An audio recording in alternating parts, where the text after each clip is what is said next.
السلام علیکم ورحمۃ اللہ وبرکاتہ۔ عرب کے بہادر رسول اللہ صلی اللہ علیہ وآلہ وسلم پر ایمان لے آئے۔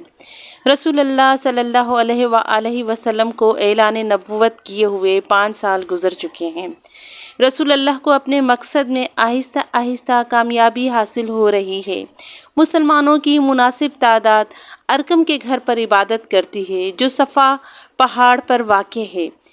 یہ زمانہ کسی طرح بھی آسان نہیں۔ اگر کسی کے بارے میں علم ہو جائے کہ یہ ایمان لے آیا ہے تو اس کی جان مصیبت میں آ جاتی ہے۔ قریش کے بڑے بڑے سردار اسلام کی دشمنی میں ایک جیسے ہی ہیں، لیکن ابو جہل ان سب سے آگے۔ رسول اللہ صلی اللہ علیہ وآلہ وسلم اور ابو جہل کا آمنا سامنا ہوا۔ ابو جہل نے رسول اللہ صلی اللہ علیہ وآلہ وسلم کو برا بھلا کہنا شروع کر دیا۔ رسول اللہ صلی اللہ علیہ وآلہ وسلم جواب میں خاموش ہیں۔ ابو جہل آگے بڑھا اور گالیاں دینا شروع کر دی۔ یہ سارا واقعہ حضرت ابو بکر کے چچا زاد بھائی عبداللہ بن جدعان کی کنیز دیکھ رہی ہے۔ اسے بڑی تکلیف ہوئی کہ ابو جہل ناحق رسول اللہ کے ساتھ زیادتی کر رہا ہے۔ رسول اللہ صلی اللہ علیہ وآلہ وسلم کے چچا حمزہ بن عبد المطلب بڑے بہادر اور طاقتور جوان ہیں۔ اس زمانہ کے وہ پہلوان ہیں۔ رسول اللہ صلی اللہ علیہ وآلہ وسلم کے ہم عمر ہیں، اس لیے دوستی بھی بہت زیادہ ہے۔ وہ شکار کے شوقین ہیں، تیر کمان اپنے ساتھ رکھتے ہیں اور تیر اندازی میں بہت مہارت رکھتے ہیں۔ شکار پر جانا ان کا معمول ہے۔ جناب حمزہ کی عادت ہے کہ شکار سے واپس آتے ہوئے کعبہ جاتے اور طواف کرتے۔ اس کے بعد قریش کے سرداروں کے پاس بیٹھتے اور گپ شپ کرتے۔ عبداللہ کی کنیز نے بھی سوچ لیا کہ آج حمزہ شکار سے واپس آئیں گے تو انہیں ابو جہل کی زیادتی کے بارے میں ضرور بتاؤں گی۔ کنیز جناب حمزہ کا راستہ دیکھ رہی ہیں۔ جب دور سے حضرت حمزہ آتے ہوئے دکھائی دیتے ہیں تو وہ گھر سے باہر آ کر کھڑی ہو گئیں۔ جناب حمزہ کو روکا اور کہا، ابو جہل نے محمد کے ساتھ بڑی زیادتی کی ہے۔ پہلے انہیں برا بھلا کہا، پھر گالیاں دی۔ بھلا محمد نے اس کا کیا بگاڑا ہے؟ وہ تو اس پر بھی خاموش رہے۔ حضرت حمزہ کو بھتیجے کے ساتھ ابو جہل کا سلوک سن کر بہت تکلیف ہوئی۔ رسول اللہ صلی اللہ علیہ وآلہ وسلم کی دوستی اور رشتے داری کی محبت میں سوچ لیا کہ ابو جہل کو سبق سکھا کر رہیں گے۔ حضرت حمزہ کعبہ پہنچ کر دیکھتے ہیں کہ ابو جہل اپنے قبیلے کے لوگوں کے درمیان بیٹھا ہوا ہے۔ اپنے کندھے سے کمان اتاری اور سیدھی ابو جہل کے سر پہ دے ماری۔ کمان اس قدر زور سے ماری کہ اس کا سر پھٹ گیا۔ جناب حمزہ نے کہا، تم نہیں جانتے محمد میرا بھتیجا ہے، تمہیں جرأت کیسے ہوئی اسے تکلیف دینے کی؟ سن لو، اگر تم اس سے اس کے دین کی وجہ سے تنگ کرتے ہو تو میں تمہیں بتا دوں کہ میں بھی اسلام لے آیا ہوں۔ جناب حمزہ کی بات سن کر ابو جہل نے کوئی حرکت نہیں کی، نہ ہی اسے کوئی جرأت ہوئی۔ وہ وہیں بیٹھا رہا۔ وہ ان کی بہادری اور طاقت سے اچھی طرح واقف ہے۔ کہنے لگا، ہاں ابو امارہ، غلطی میری ہی ہے جو میں نے محمد کے ساتھ بدتمیزی کی۔ حضرت حمزہ ابو جہل سے بدلہ لے کر رسول اللہ صلی اللہ علیہ وآلہ وسلم کی طرف دارالارقم جا رہے ہیں۔ پریشان ہیں، ابو جہل نے بدتمیزی کی ہے۔ جاتے ہی رسول اللہ صلی اللہ علیہ وآلہ وسلم سے کہتے ہیں، بھتیجے، میں نے ابو جہل سے تمہارا بدلہ لے لیا اور میں نے اس کا سر پھاڑ دیا۔ رسول اللہ صلی اللہ علیہ وآلہ وسلم نے حضرت حمزہ سے کہا، چچا، مجھے اس سے زیادہ خوشی تب ہوگی اگر آپ ایمان لے آئیں۔ ادھر رسول اللہ صلی اللہ علیہ وآلہ وسلم کی زبان سے یہ الفاظ ادا ہوئے، ادھر اللہ کریم نے حضرت حمزہ کا دل بدل دیا۔ حضرت حمزہ نے کہا، میں گواہی دیتا ہوں اللہ کے سوا کوئی عبادت کے لائق نہیں اور آپ اللہ کے سچے رسول ہیں۔ اور یوں اسلام کو اس کا شیر مل گیا۔ حضرت حمزہ جیسا بہادر اور طاقتور اسلام کی مضبوطی کا باعث بنا۔ حضرت حمزہ کے ایمان لانے سے قریش کے سرداروں میں ہلچل مچ گئی۔ مکہ کا پہلوان، بنی ہاشم کا بہادر اور رسول اللہ صلی اللہ علیہ وآلہ وسلم کا چچا ان پر ایمان لے آیا ہے۔ مکہ میں ایک 26 سال کا نوجوان رہتا ہے، بڑا بہادر اور طاقتور ہے۔ جب کوئی ارادہ کر لے تو اسے پورا کیے بغیر نہیں رہتا۔ اس کا رعب پورے شہر پر قائم ہے۔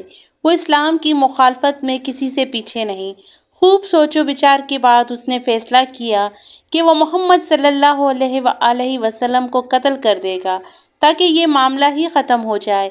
اس نوجوان نے تلوار پکڑی اور رسول اللہ صلی اللہ علیہ وآلہ وسلم کو قتل کرنے کے ارادے سے نکل پڑا۔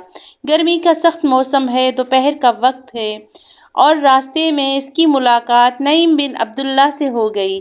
نعیم نے اسے غصے میں دیکھا تو جان لیا اس کے ارادے ٹھیک نہیں۔ نعیم نے پوچھا، بھائی کدھر کا ارادہ ہے اس سخت گرمی میں؟ تو نوجوان نے جواب دیا، محمد کو قتل کرنے جا رہا ہوں، جس کی وجہ سے پورے شہر میں پریشانی ہے۔ نعیم بن عبداللہ مسلمان ہو چکے ہیں لیکن ابھی کسی کے علم میں نہیں۔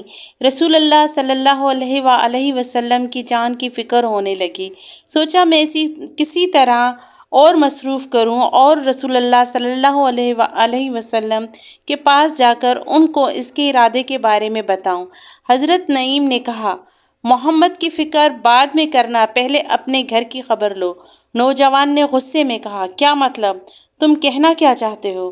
حضرت نعیم نے کہا، تمہاری بہن اور بہنوئی بھی مسلمان ہو چکے ہیں، تم جھوٹ تو نہیں بول رہے؟ نوجوان نے پوچھا، تم اپنی بہن کے گھر جا کر خود کیوں نہیں دیکھ لیتے؟ حضرت نعیم نے کہا۔